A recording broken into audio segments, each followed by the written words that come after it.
और चूंकि अब बात आती है कि ट्रिब्यूनल में समस्याएं क्या हैं।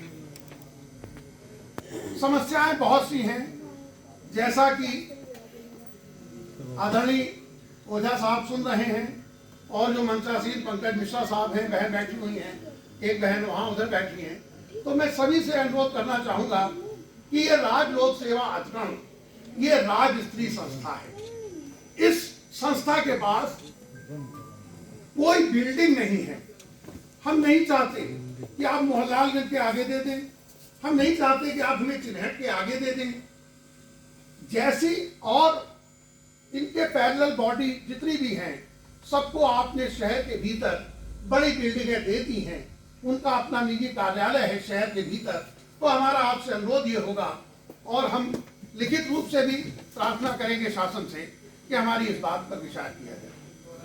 दूसरी बात, जो मुख्य बात यह है कि हमारा जो ट्रिब्यूनल एक्ट है, ये एक्ट सेंट्रल एडमिनिस्ट्रेटिव ट्रिब्यूनल के एक्ट पार है।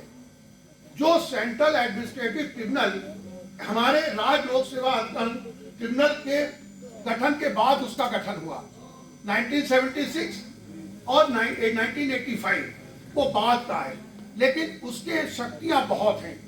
इस ट्रिब्यूनल का दुर्भाग्य ये रहा कि जब जब कोई भी शासन सत्ता में लोग आए, इन्होंने इसको कुठाराघात करते गए और इसकी शक्तियों को छीन होती चली गई।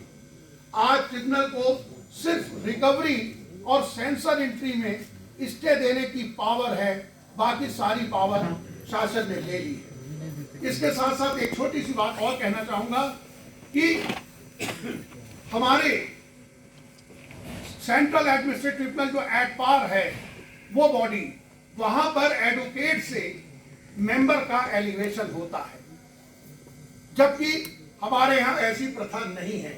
हमारे यहाँ बहुत से योग्य अधिवक्ता हैं जो हाई कोर्ट भी जाते हैं, कार्य करते हैं, और सुप्रीम कोर्ट भी जाते हैं, कार्य करते हैं। तो यहाँ से एक प्रक्रिया वहां नहीं है जाना। अभी पीछे जो हमारे पीठासीन अधिकारी महोदय 2 ब्रांच से आते हैं, जुडिशियल साइड से आते हैं, एडमिनिस्ट्रेटिव साइड से आते हैं, तो इनका कार्यकाल पहले ज्यादा था, बाद में वर्तमान सरकार ने कार्यकाल कम कर दिया। अब होता क्या है, आदमी 60 की उम्र में रिटायर हुआ, उसका अपॉइंटमेंट होते होते 61 4, 6, 8 महीने लग गए और सिर्फ 2 साल का टेन्योर कर दिया। जो रिटायर होने को होते हैं तो जब तक सीखते सीखते स्पीड पकड़ते हैं तो स्टेशन आ जाता है। जैसे आज हमारे यहाँ एक माननीय मेंबर SP सिंह साहब का फेयरवेल था, यहीं पर था, तो माननीय चेयरमैन साहब से बात हुई, वो लेट अपॉइंटमेंट हुआ, कोरोना पीरियड पूरा निकल गया और आज उनकी फेयरवेल हो गई और ये स्थितियों का ऐसा सामना करना पड़ता है। होता क्या है, पीरियड कम होता है। जो भी मेंबर्स यहाँ हैं उनको थोड़ा सा ट्रेनिंग हो, क्योंकि जुडिशियल मेंबर जितने भी हैं, हमारी बहन लोग इस मंच पर भी हैं, मंच के बाहर भी हैं, जो जुडिशियल फील्ड से जानते हैं, एक एडमिनिस्ट्रेटिव ऑफिसर, एक IAS या प्रमोटेड IAS PCS को मुकदमों के संबंध में सेवा संबंधी जानकारी तो हो सकती है, लेकिन मुकदमों में जजमेंट दिखाना, मुकदमों को समझना, और यही हाल PCSJ के लोग सर्विस मैटर कितना करते हैं।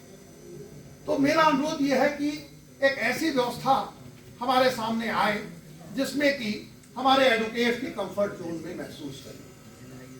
तीसरी बात, हमारे यहाँ प्रेजेंटिंग ऑफिसर्स हैं। प्रेजेंटिंग ऑफिसर्स को इतना कम मिलता है पैसा, 50 रुपए 55 रुपए पर डे मिलता है, जबकि इसके पैरेलल जितनी भी संस्थाएं हैं वहां पर उनको इसका 10 गुना 12 गुना 15 गुना मिलता है।